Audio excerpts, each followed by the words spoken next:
January 25th, 2024 meeting of Mayor and Council. We'll ask Councilman Tim Carroll to lead us in prayer, and you'll remain standing for the pledge. Thank you. Let us pray.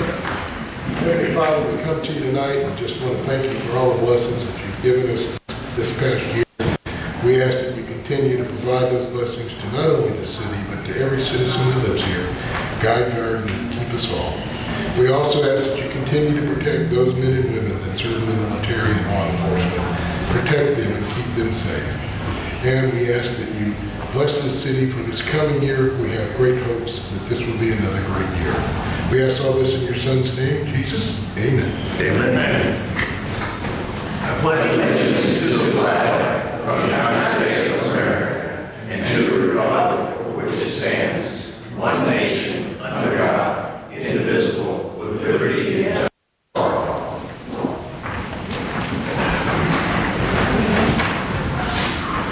Start with a very special award and presentation as well. If I could be joined at the front by representatives of the Ossipee Temple, we are going to award the winners of the float contest in this year's Greater Valdosta Christmas Parade.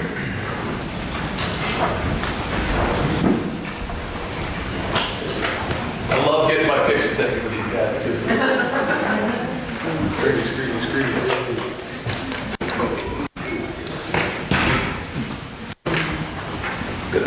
First, praise them for holding our great parade together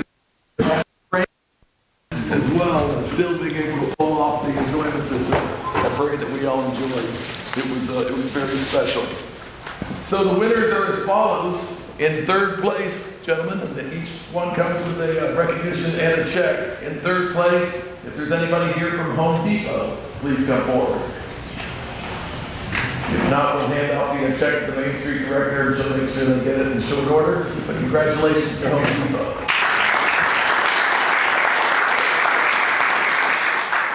The theme of this year's parade again was Snow Globe, and we saw it many times over in the floats and even some of the trucks represented. In second place, it goes to SAF. Is there any representative from SAF? Again, congratulations to SAF. And in first place, and I think it was pretty obvious as they rode by our judges station too, Langdale Fuel Company in first place. Is there any representative from Langdale Fuel? Indeed.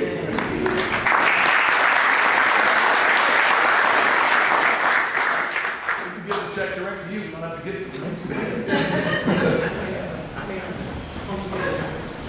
Thank you. Appreciate it. All right, if you guys want to mix and mingle with us, we want pictures before you go sit back down. Okay. Where do you want to just in here?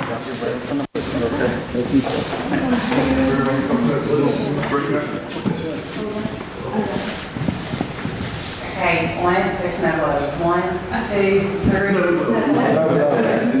Thank y'all. And I understand there is a representative from the Home Depot here now, so if they'll come forward, we'll do that presentation as well. Thank you.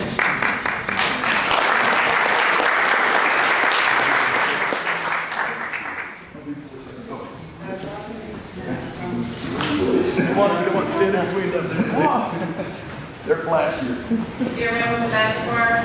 1, 2, 3. So good. Awesome. Thank you so much. Yeah, please. Gentlemen, the floor is yours. Okay, we have 3 donations from the committee members, which happen to all be female, and they pick these groups. And when I call their name out, you will know it wasn't males involved in this.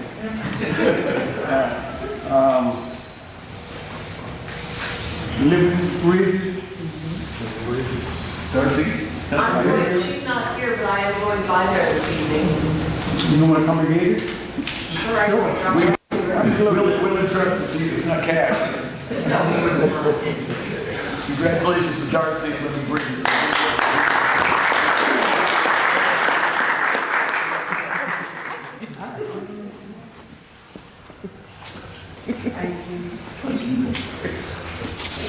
And Girls on the Run.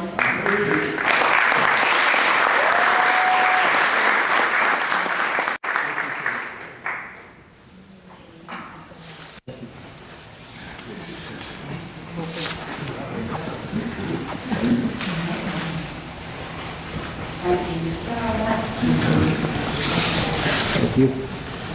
And the last one is Get a Mammy.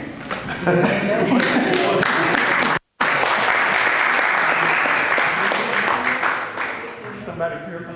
Nobody? Over to the Main Street Director as well. And gentlemen, thank you once again. Thank y'all so much. Every year, the joy you bring to our community. Thank you so much.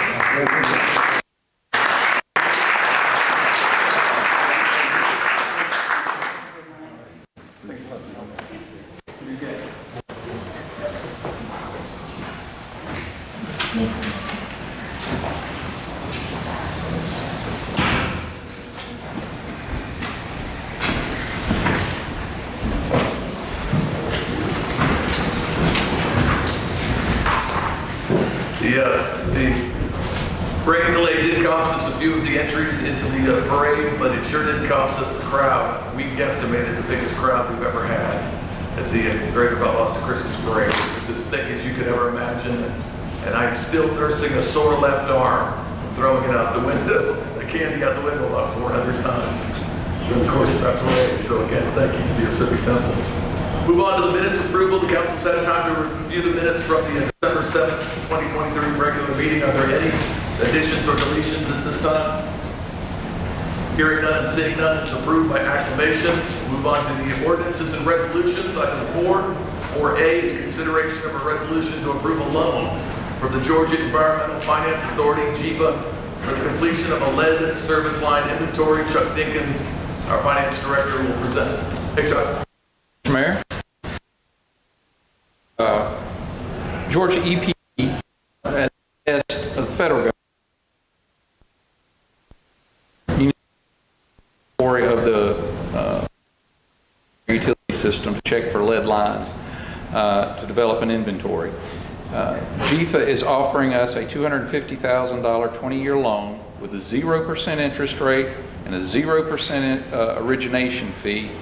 And it said that the loan will be eligible for loan forgiveness at the completion of the project. So what we're asking for tonight is the authority to sign a note with the Georgia Environmental Facilities Authority for $250,000. I'll be happy to take any questions you may have. Council, any questions for Chuck? You said 20 year, right? Yes, ma'am. Technically, they do it 239 months. I don't know why, but 20 years. Any other questions for Chuck? Will we bond them? Can we bond them so if anything happens, we don't be liable? Well, not, you talking about the contractor? Yeah. Yes, ma'am. Well, you can ask for a bonded contractor, and there may be some work done by the city personnel themselves. Any other questions? Chuck, thank you. Thank you. Any other questions? I'll turn it over to council for action.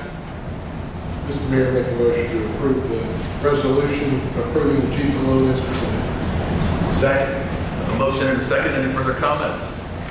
None. All in favor, show of hands. Motion carries. Council, thank you. Chuck, thank you. Move on to item 5, bids, contracts, agreements, and expenditures.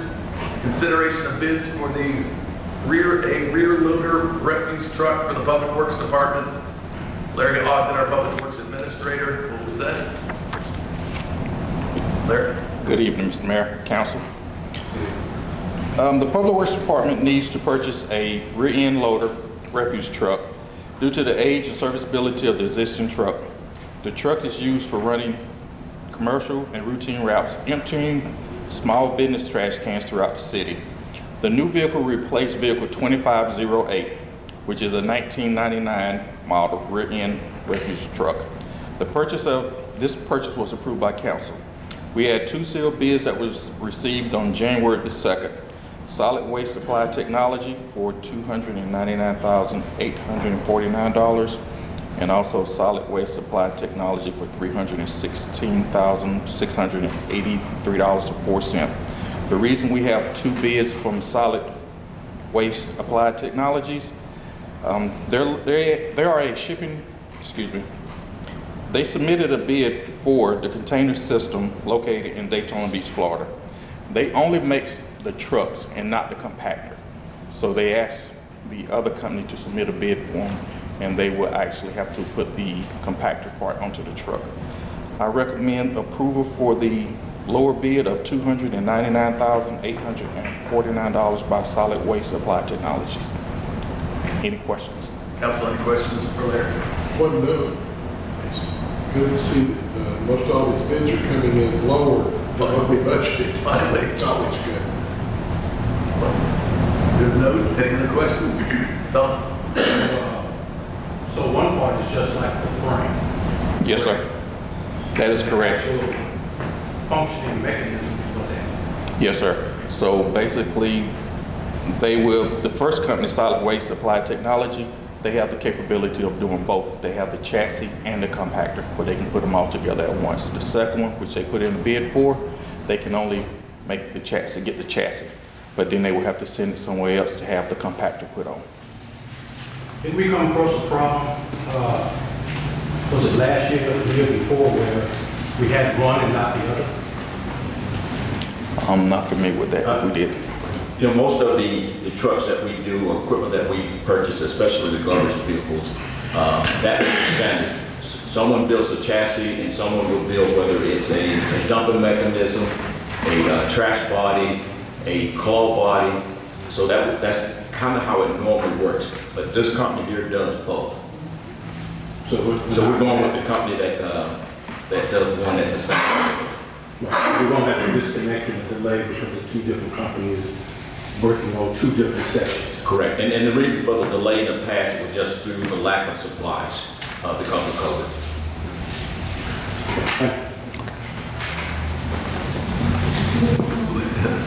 No other questions? I have one. All right, Larry, you gotta come back up to the microphone. Is there a warranty? I apologize. Yes, ma'am, we get a 1-year warranty, bumper to bumper, and then after that 1-year warranty, we get an extended warranty of 5 years on the transmission and the engine.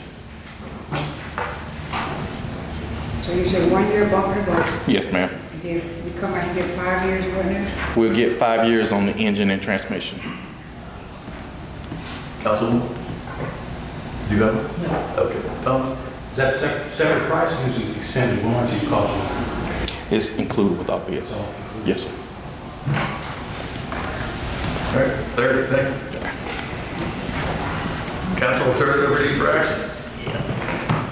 Mayor, I make a motion to approve the bid as stated. Second. A motion and a second. Any further comments? All in favor, show of hands. Beautiful. All right. Next item, consideration of bids for a towing dump truck for the Public Works Department. Larry Ogden again to present. Greetings again. The Public Works Department needs to purchase a new dumping tow truck due to the age and serviceability of the existing tow truck. The truck is used for towing and dumping sway car trailers. The new vehicle will replace vehicle 2114, which is a 2018 model towing truck. We had 3 sealed bids that were received on January the 2nd, 2024. The winning bid came in from Four-Star Freightliner at $128,433. And just like the previous vehicle, we will get 1 year warranty bumper to bumper, and also a extended warranty of 5 years on the engine and transmission also. That hauls those roadways. Yes, the current ones we have in stock is operated by cable. This one is more secure, more stable, so when you connect, you don't have to worry about jumping around as much, and it's a more secure connection. Yes, ma'am. Questions for the council? So the current ones that we have, can we sell them, or they will still be usable? We can still use them along with this new truck coming in? Currently, we will use them for as long as we can, but they will eventually be replaced. The ones that we're trying to replace now are the ones that we have high service costs on. We are having to have them in the shop daily for some type of repairs. So we're trying to get rid of the older ones so we can replace them with the newer ones. And you say we have high service calls on them. Give me a number. I cannot give you a dollar number, maybe. No, not the dollar number, it's just how many calls that we get on these. Well, just this week alone, as we call them, the 650s, we had 6 of them in the shop for repairs this week. And council, I'm not speaking for Larry, but be ready. We also wore out our claw trucks in the daily cleanup too. We beat them up at running 12-hour shifts and running 2 of them overnight under lights as well. So we're gonna have those coming up a lot sooner than we thought. All right. Any other questions for Larry? Yes, ma'am. Yes, I like the pictures. I think that's a good thing. Give us pictures, I got ideas what I'm going to talk about. Now, I got that, and I'm just looking at that. So that second with that big load like that, that's just the cab that we, yeah. You know which one? This one? That's actually the dumping tow truck. That's the one that we use to dump the sway cars. So they hook up to that one. As you can see in the next picture, that's the one that raises it up and dump them. So when they go to Green World with the regular yard trash or going out to the landfill, it dumps them for us, so they don't have to get in there manually, take the debris off. Yeah, that was a lot of stuff. I thank you for the pictures. You're welcome. Tom? Do we estimate the cost savings by not having those units in the shop being worked on, man hours? And if we don't, can we?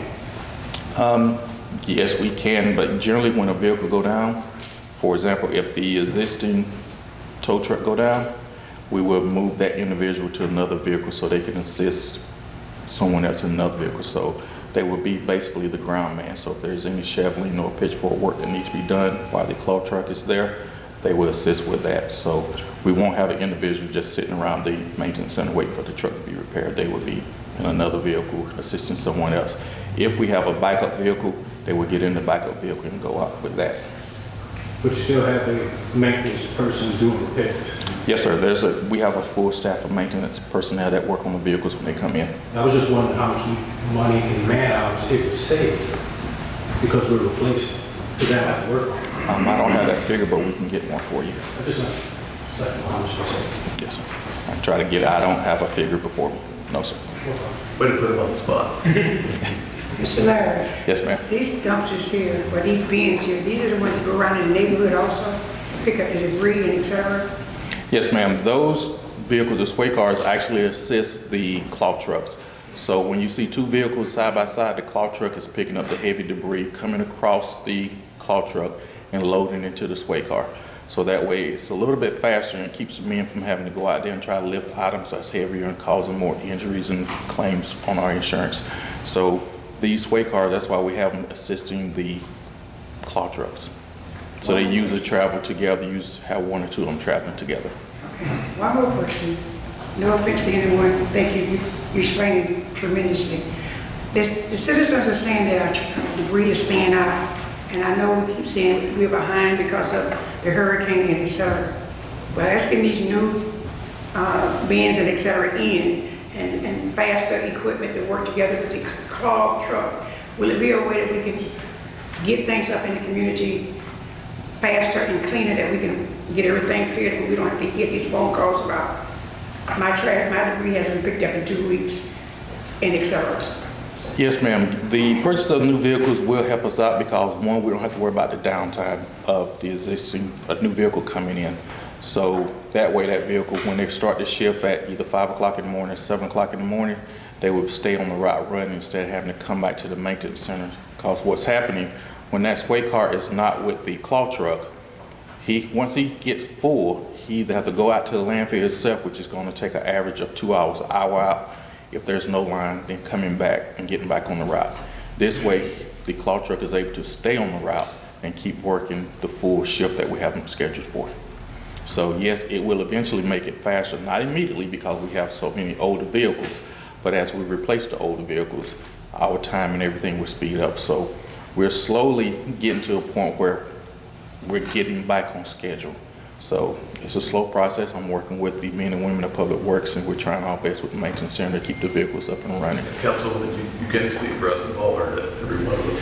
Yeah, sir. That's our number one call. That's what I was saying. I wasn't trying to offend anyone. No. I was just saying, we get so many calls on this, and I was thinking that a way that when I could go back and tell the citizens that we have purchased Yes, this ma'am. to help with this, that eventually we have everything caught up, that will Yes, ma'am. stop some of the complaints coming in.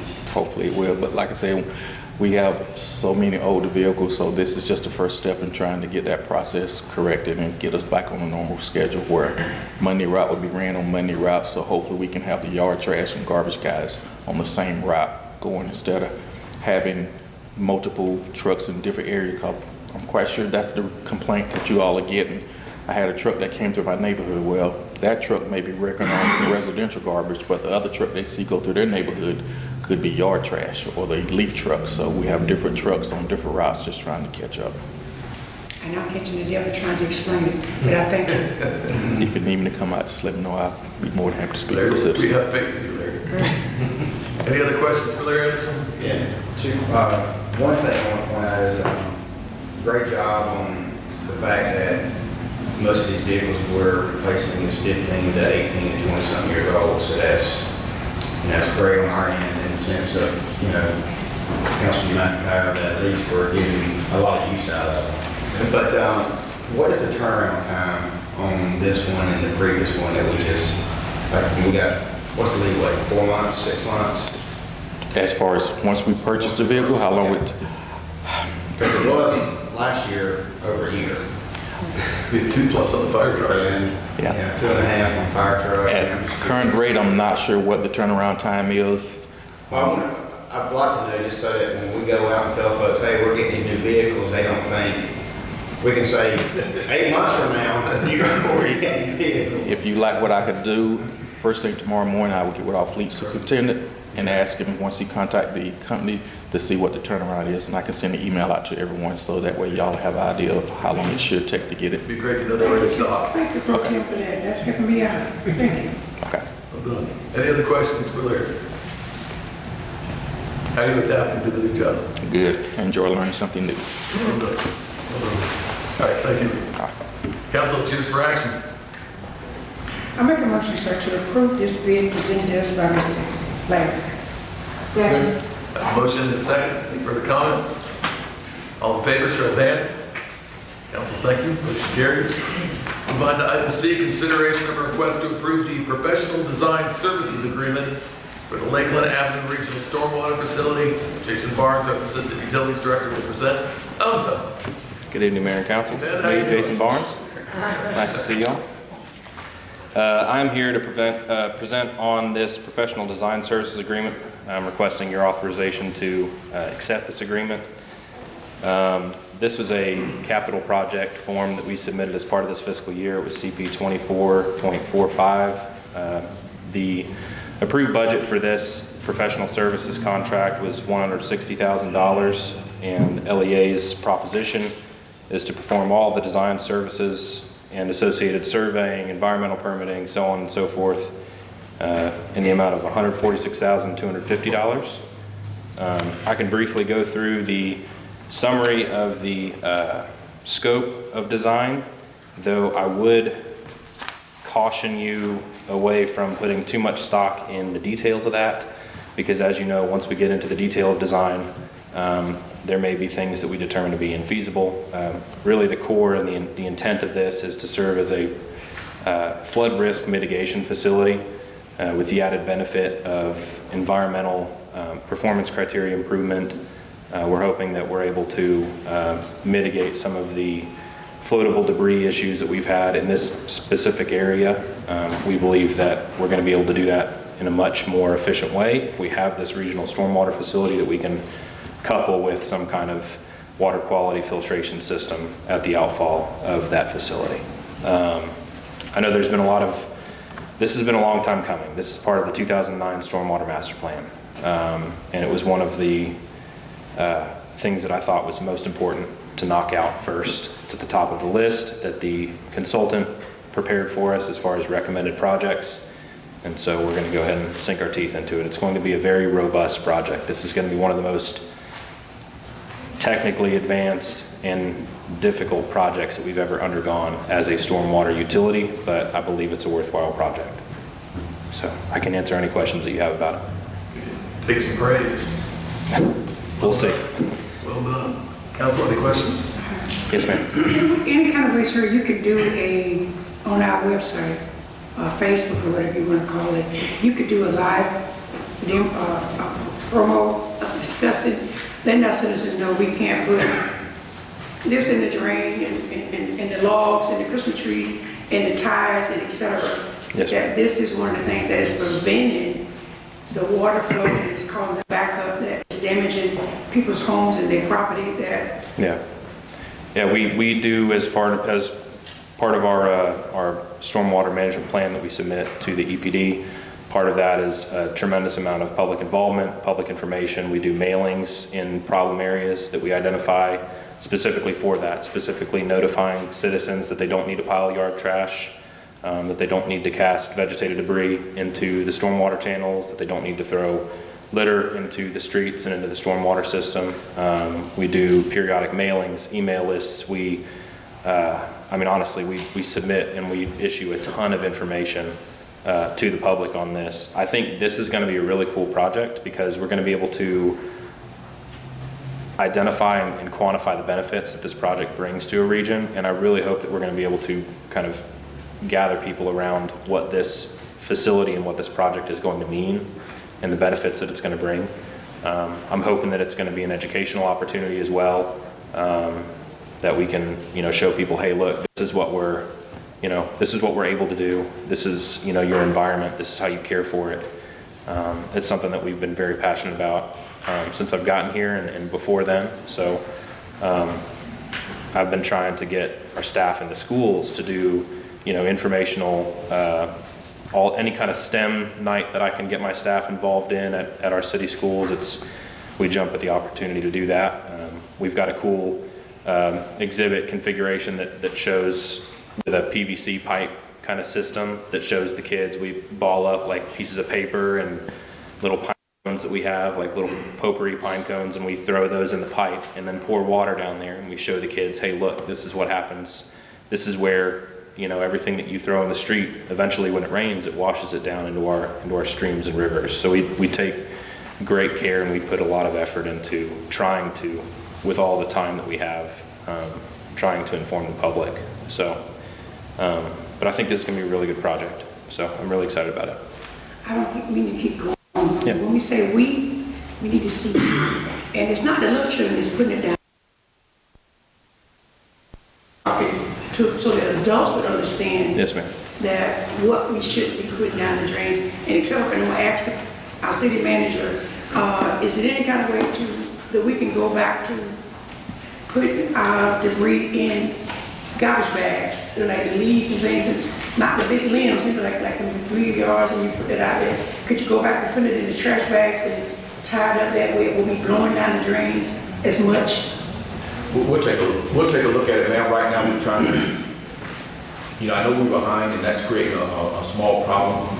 But there's certain places that we take this material to. If we was taking it to the landfill, it wouldn't be a problem.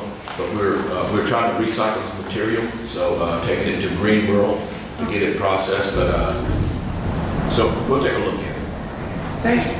But I've been at these STEM nights. When I say we, I do mean me. I've gone to STEM nights and gotten in classrooms and done, career days with kids. And one thing that I think would be a cool opportunity once we get this whole project built is the PIOH division here at the city is kind of rebranded the Channel 41 YouTube channel.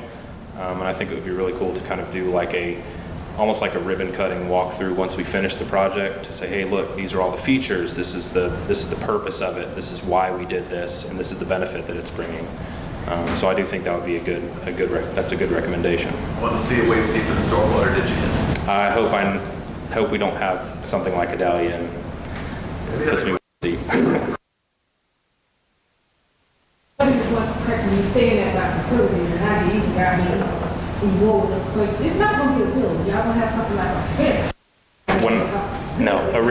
When I say regional stormwater facility, it's a stormwater management facility. So it's going to be, I believe, for the 1.25 acre, which is going to bear the bulk of this attenuation task, that's going to be we're hoping to be a wetland facility. Wet ponds provide a lot of environmental benefit that dry ponds don't. A lot of nutrient uptake and a lot of sediment deposition and trying to keep the sedimentation out of our streams. So that's going to be one of the benefits of this project. So. On the side note, how successful have the goats been? The water goat.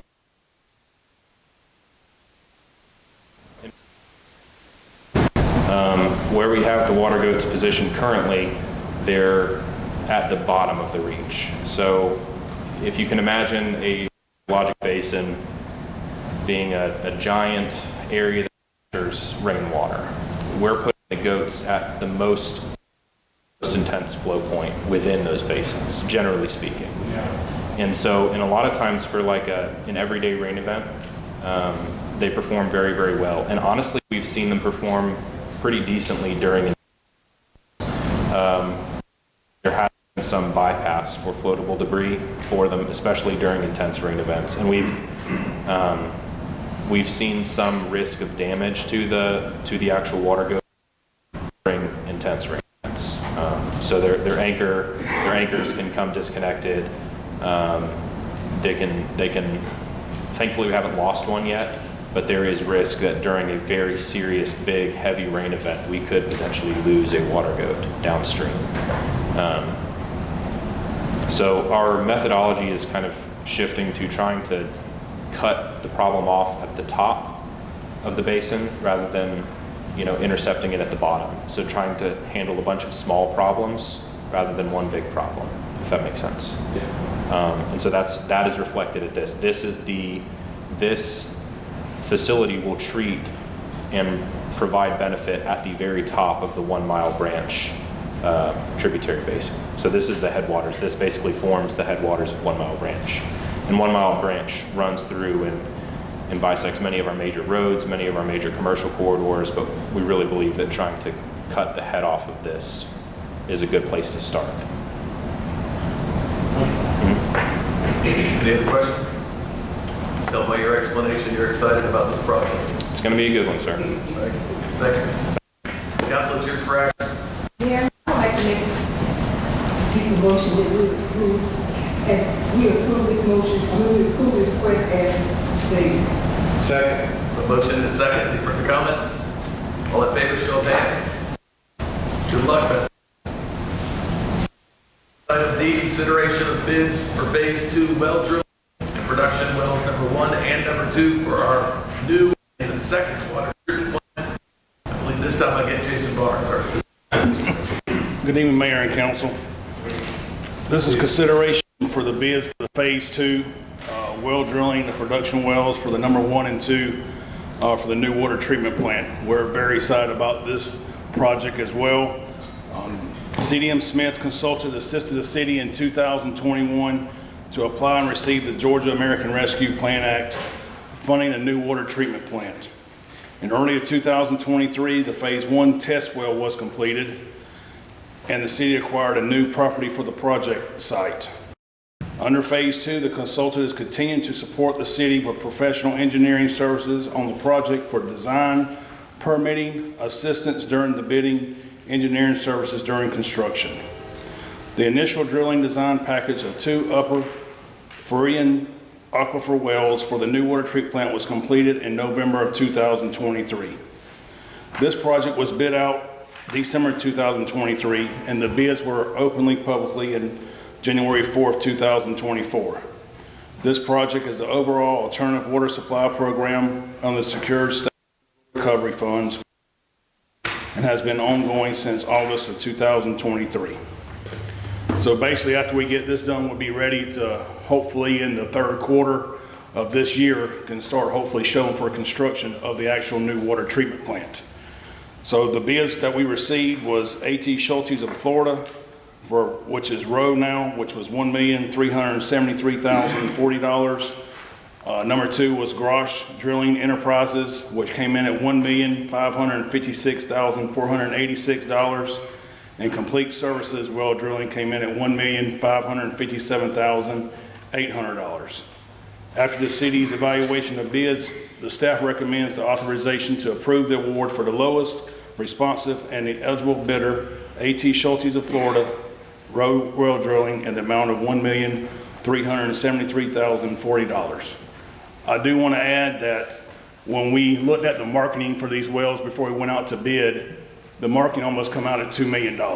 So we have actually saved with this, with Rowe, when we did the bids, over $600,000 on this project.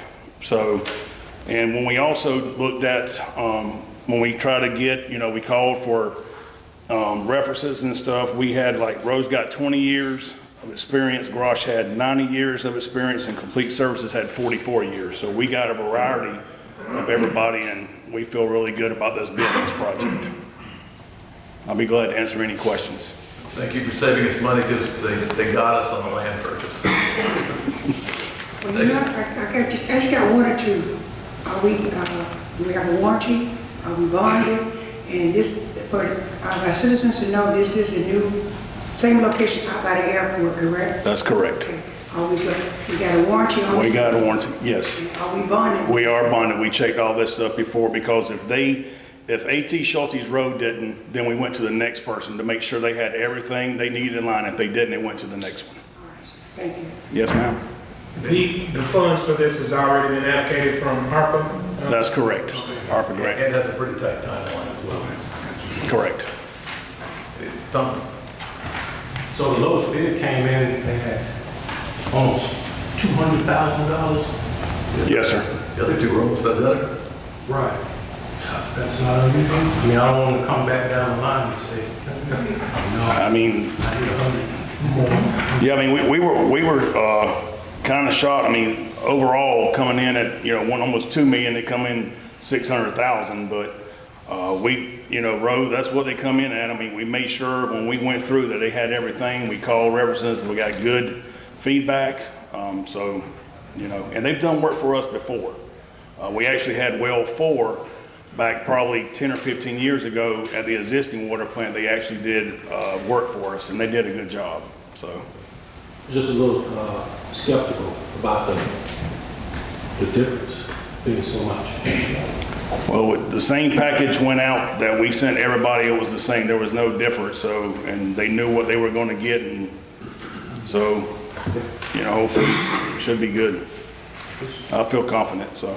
Good. Any other questions for Jason? How much, our warranty, sir? I'm sorry. Go ahead. No, Permission. please. Warranty, how many years, sir? Usually we have 4 to 5 years on these production wells is what we've had in the past. So that's usually a good, and that covers the pump and all that stuff. So we should have a good warranty on them. Thank you. Yes, ma'am. Other questions, Jason? Thank you. Don't go far. Council, that was yours for action. Mayor, make a motion to approve the request as presented. Second. A motion and a second. Any other comments? All in favor, show of hands. Motion carries. Jason returns for a consideration of a request to purchase and install a new micro screen at the Mud Creek Water Pollution Control Plant. Jason, the floor is yours. Yes, sir. Thank you, Mayor. So this is the influent wet well that has been in service since 1977. This is at the Mud Creek Water Pollution Control Plant. It had upgrades and replacements made in 1986 and 2011. The effluent micro screen is a filter that removes the big solid objects like your plastics. And right now the type of screen that takes that out is this micro screen. It can take out rags, papers, metals, etc. from the flowing water. As the name implies, it usually consists of vertical steel bars that are 1 or 2 millimeters apart. Right now, current at the Mud Creek plant, we have not a micro screen, we have 2 bar screens. And those 2 bar screens are 3 to 6 millimeter spacing, because you can see with the 2 bar screens, we get this micro screen. We can even take more things out because it's going to be a smaller, tighter space. So this would accurately remove material from the waste stream from the current treatment, the future treatment processes, which is set forth by the Georgia Environmental Protection Division in the city's National Pollutant Discharge Elimination System permit. So that with the addition of this micro screen, the city will remove a higher quantity of material that would interfere with the downstream treatment processes. Removal rates would increase by 50% over the current screening system in place that we have now at the Mud Creek Water Pollution Control Plant. The staff recommends authorization to approve this sole source purchase for the micro screen in the amount of $252,900. And I also want to say that this is coming from user fees, and we had budgeted $350,000, so we came in almost, not quite $100,000 saved on this project as well. Questions? I'd be glad to answer any questions. I have a question, sir. I have a comment. Okay. I just want to say, it's going to stop, all the debris, et cetera, from blocking up the water flow. I think you've done a great job. Thank you. Well done. Jason, thank you. Thank you. Yours for action. Mr. Mayor, I make a motion to approve this request as presented to the council. Second. I have a motion and a second. Any further comments? All in favor, show of hands. Motion carries. That'll close out that part of the evening. We're now going to move on to citizens to be heard. The portion of the meeting that we ask you to come forward, state your name and address so we may have it for the record. Our policy requires you stay under 3 minutes so that others have time to be heard. Please direct council as a whole, not to engage individual members of council in debate. It's our policy to follow through almost immediately with a concern. We also ask any groups that want to address the council to designate a spokesperson again in order to get everybody up to the microphone and heard. Having said that, are there any citizens wishing to be heard tonight? Me, I do. I don't know who you are. Kelly Saxon. Hi, Kelly. 8 Bowman Place, excuse me, Valdosta, Georgia, excuse me. Mayor and council, I come before you, the citizens, to be heard concerning the homeless shelter. Our homeless shelters remain full, and the plan that is in place to refer people to these shelters during bad weather is not a reliable option. We need a true plan in place for inclement weather. Moultrie, Quitman, Thomasville, just to name a few, had something in place. Our surrounding areas had something in place during this 29-degree weather. Our current emergency plan seems to center more towards pets, plants, and pipes. Sometimes in advocating for the well-being of people in need, we feel like red-headed stepchildren. We need your help. I do want to say, when we come to you, the soup kitchen closure, we came to you about this. We had a meeting, and the city manager and the assistant city manager came down and helped us in this soup kitchen and donated items out of their pockets. We appreciate that. Councilman Harden, before he even became a councilman, has supported the soup kitchen even before it closed. I do want to thank you for that Stump Out Homelessness event that y'all helped to sponsor with us last week or the week before last.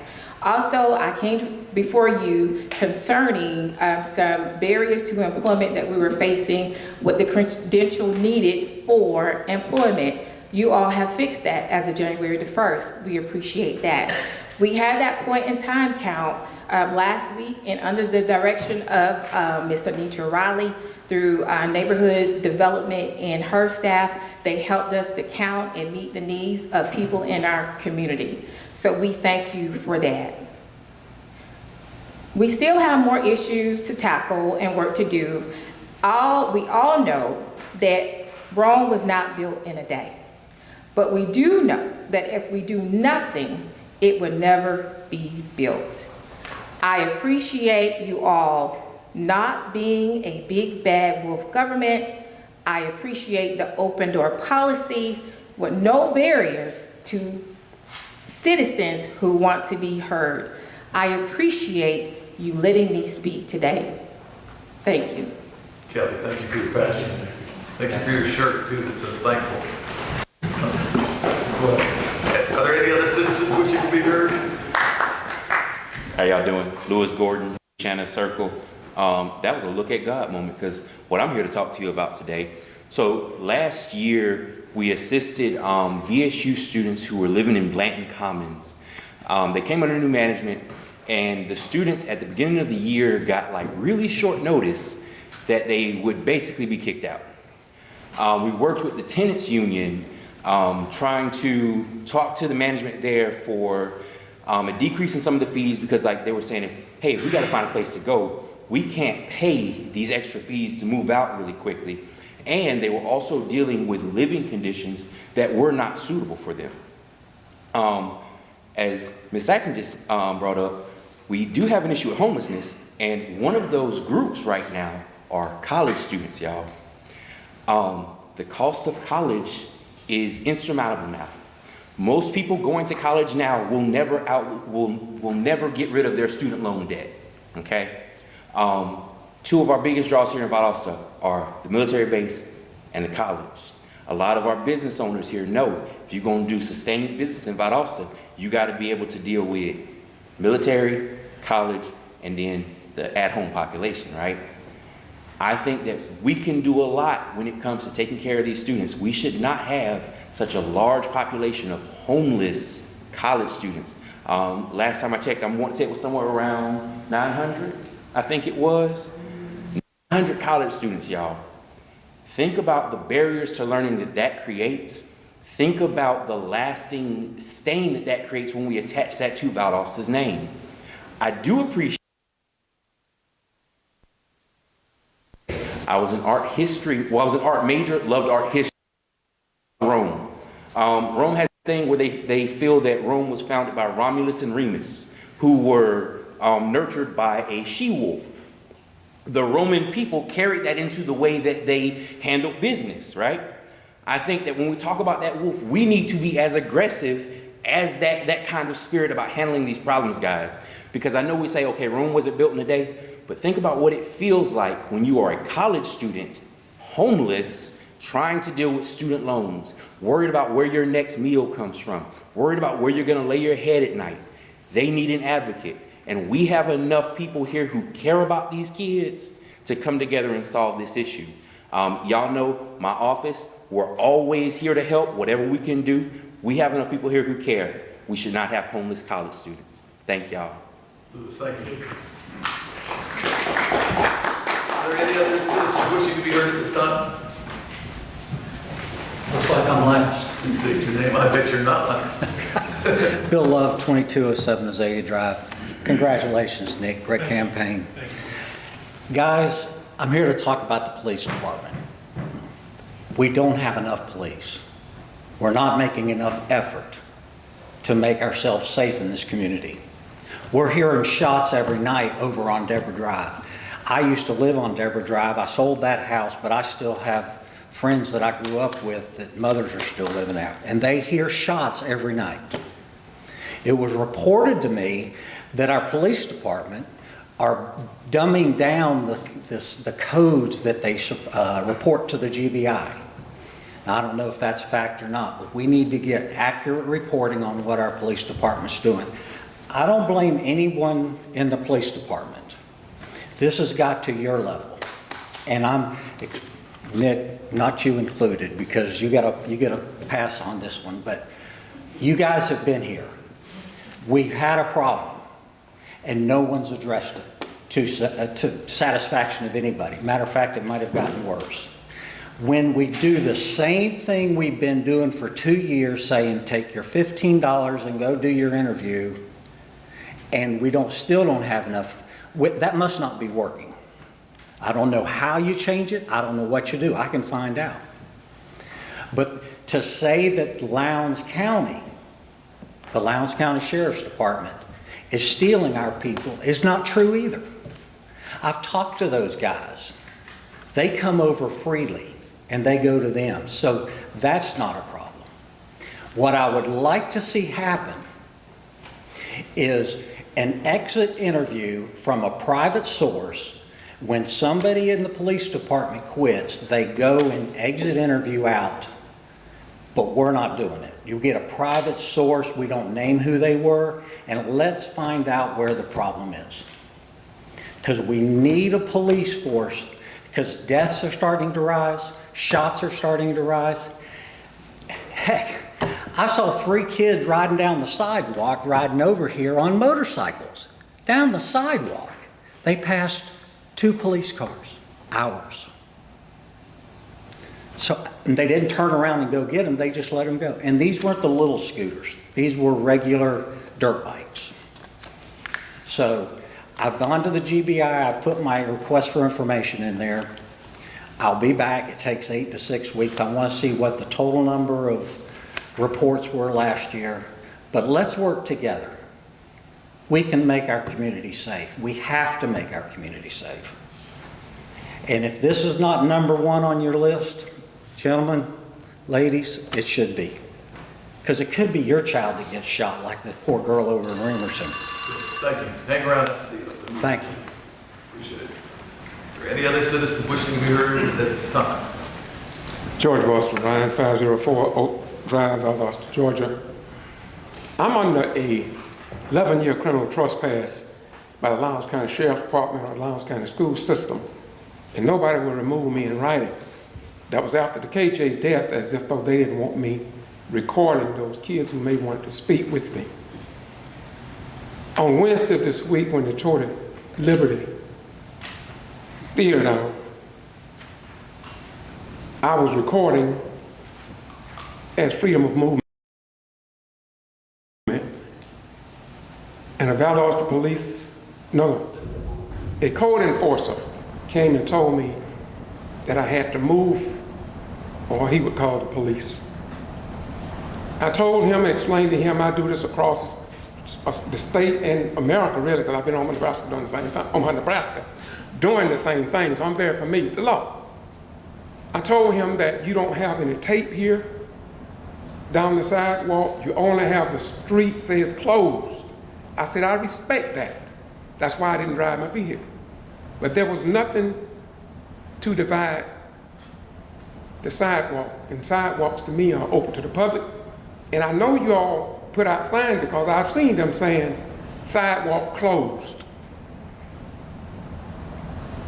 So the police officer came out, I explained to him, and he was cordial. He said, that makes sense what you're saying. I said, no, it's the truth.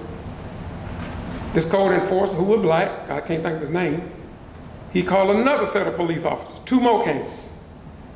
And I told him I'm ready to be arrested and I'm gonna sue. Make a long story short, it wasn't too long before those second set of police officers took that crime scene tape and taped it to the building so nobody could go across the sidewalk. That's what they should have done in the first place. They just made a correction that I could see. And I was trying to tell the code enforcer, and I have it on video, you're gonna see it on my YouTube channel, there was people next to the building. And I said, you didn't say nothing to those people. I got pictures. So I just want to agree with Mr. Love that there's a great possibility that we need more training or something in our police department. What makes me so sick at night, I haven't seen a city yet. There's so many cars driving with the headlights out at night. Have y'all noticed that? And if you haven't seen it, you will hear about it when somebody, if there's an accident, may have already been accidents. I see police officers I've seen one state patrol see the lights out. Nobody say nothing. And I'm scared as hell anyway, traveling the streets the way things are. Peace, man. Tell y'all have a good evening. Thank you, George. Are there any other citizens wishing to be heard? Hey, my name is Anthony Fudge. I live on 2104 Pin Oak Circle, and I'm the recipient of most of that rain and flood water that comes to Lakeland Avenue. I'm about 3 houses from the fire station, and since the year 2000, I keep about 40 to 45 50-pound sandbags in my yard to put out on a heavy rain. And getting a little older, about 60, the elbows and shoulders not working anymore that good, you know, to be picking up them sandbags. So hopefully this retention pond, what have you, going to be put on Lakeland is going to help. Because it wasn't just a hurricane, my house was flooded 3 times. Okay, when the hurricane hit, my house had 22 inches of water inside, and my neighbor that shares a fence with it had none. Okay. Years before you built the new annex for the city, I came down to the city when I was still in the Air Force and asked about the permit for the foundation of my home. I was told it was 28 inches. Questioned the information again maybe 3 weeks ago. Nobody knows where it's at. So hopefully this retention pond, whatever you got going on, hopefully it works. Because like I said, my body can't keep lifting them sandbags, you know. So. And then if I sell it to one of you guys as family members, I don't have to tell them it floods because it's not a flood zone. You know what I mean? All right. Thanks for your time. Thank you, and we'll keep our fingers crossed on that. Any other citizens wishing to be heard at this time?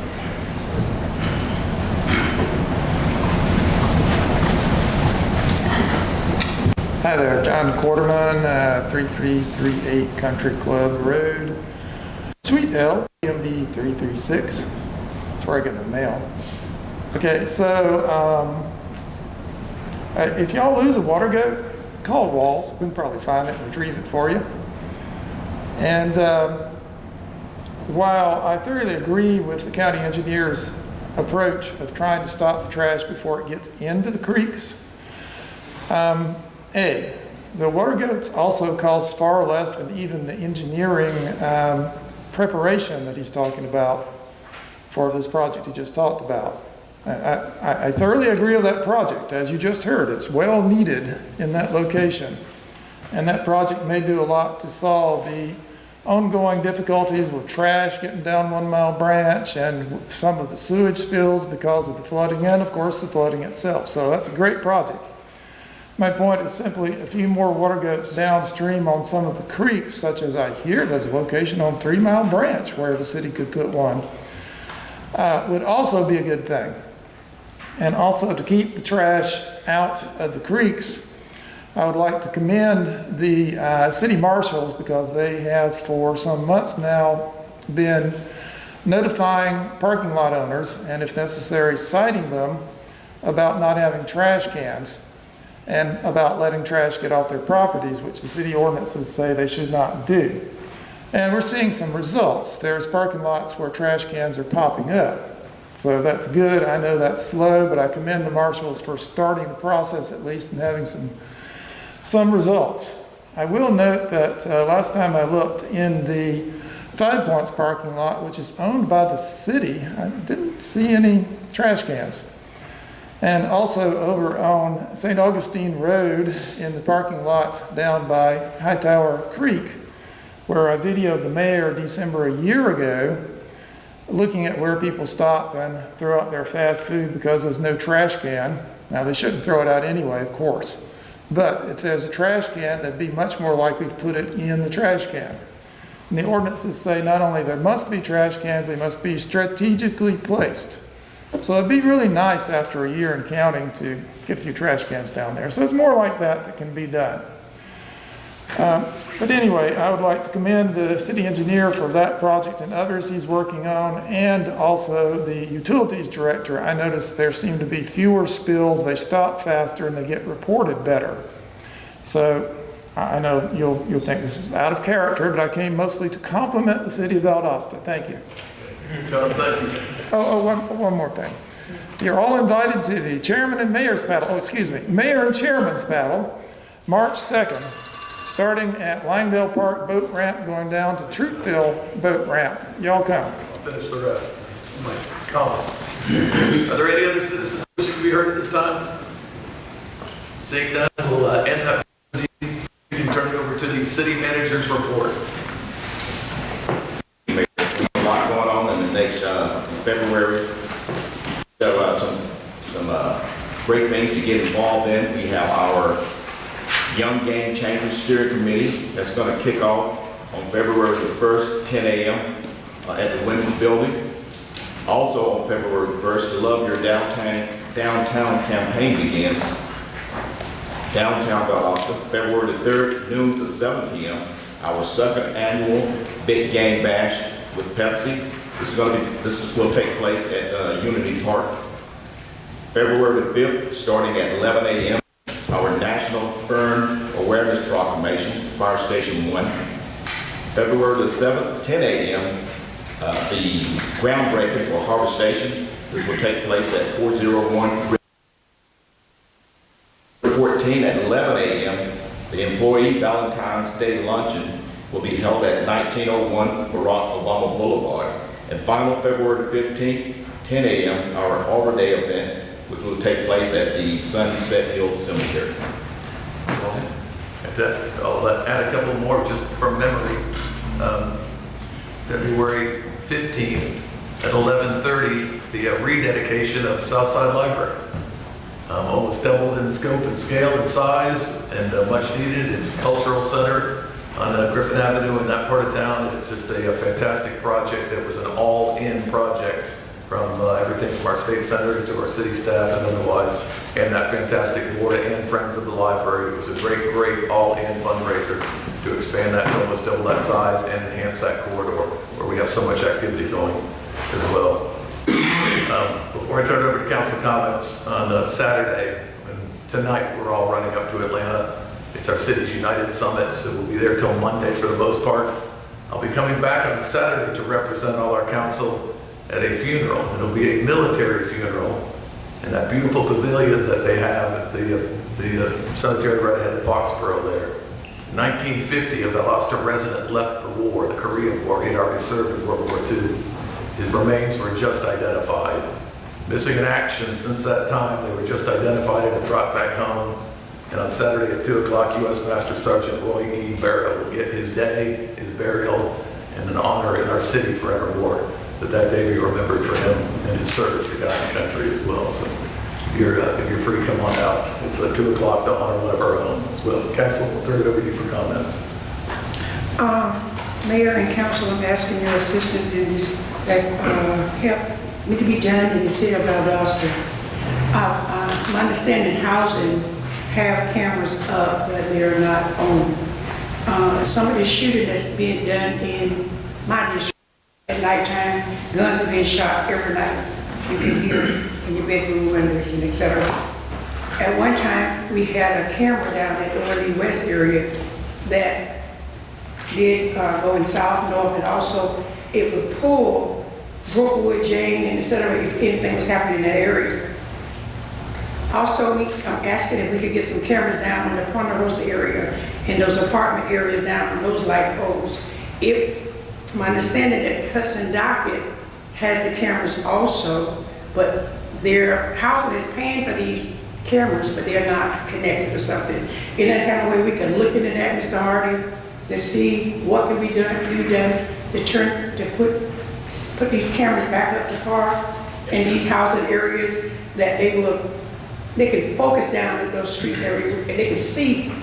It would help Chief Meddingham see who is doing some of this shooting, because they're shooting every night. I mean, in my district, every night, I hear it in my bedroom. You don't know whether to get up or to stay still, but somebody's shooting in those areas every night, and they also do it on the south side.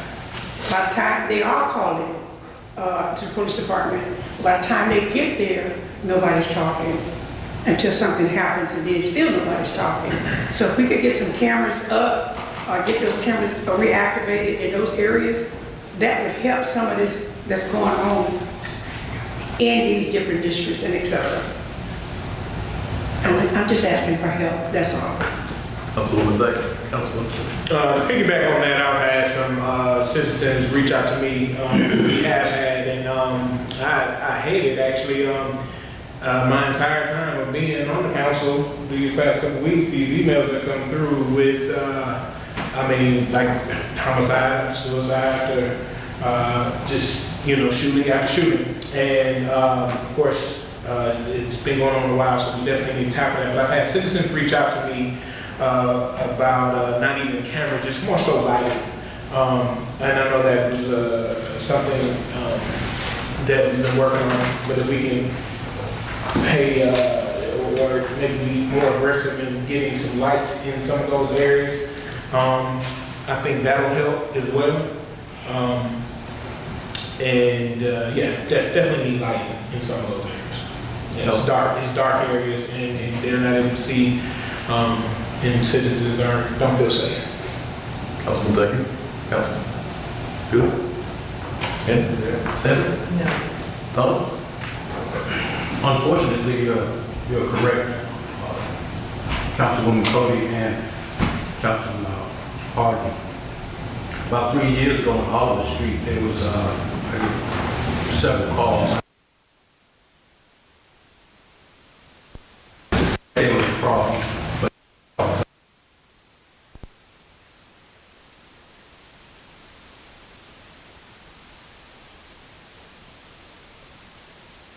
and he got away with it. That was 3 years ago. I know one of the obstacles to lighting is cost. Once you put up an extra light, there's that continuing cost. So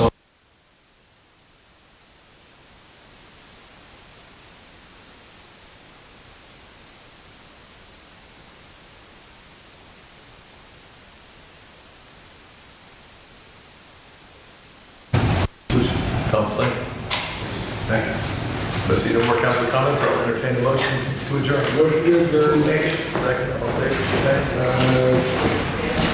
Thank you, everybody.